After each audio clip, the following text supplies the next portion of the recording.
On chercher celle-là.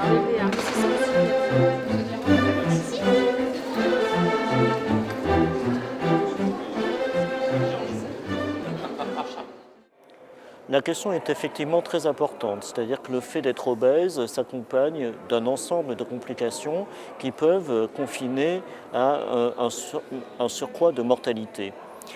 Lorsqu'on pose la question de savoir où commence le risque, cela signifie d'une part que d'évidence l'obésité s'accompagne d'un risque accru, mais quel type de risque? Et puis à partir de quand doit-on faire de la prévention? Et puis également, est-ce que finalement le risque est aussi important et est-ce qu'on est à même de pouvoir le définir? Donc la conférence que je viens de donner a permis d'éclairer la question de savoir si l'indice de masse corporelle est réellement relié à la mortalité et de quelle manière. En fait, sans aucun doute, l'obésité est reliée à la mortalité du fait des facteurs de risque associés à l'obésité. Mais il y a de nombreuses questions, notamment vis-à-vis de l'âge, par exemple. Est-ce que l'âge s'accompagne de la même relation entre l'IMC et la mortalité? Il y a de nombreuses questions, notamment la fluctuation du poids. Est-ce que le poids stable ou fluctuant est un facteur de surmortalité?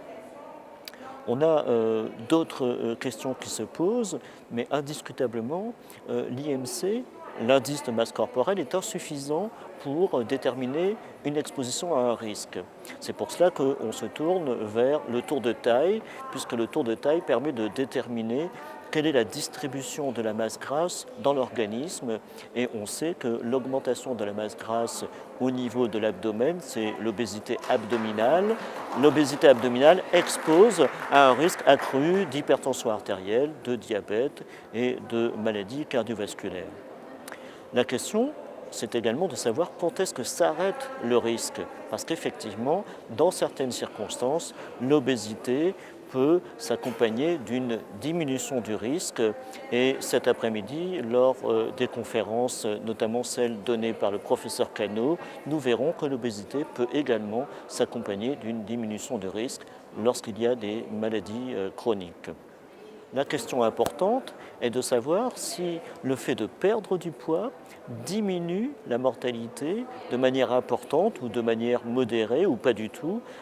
Les articles aujourd'hui sur la question montrent très clairement que dans certaines circonstances, notamment de l'obésité massive, la chirurgie de l'obésité, par exemple, diminue la mortalité indiscutablement. Mais il faut toujours peser la question du bénéfice et du risque lorsqu'on prend en charge une pathologie telle que l'obésité.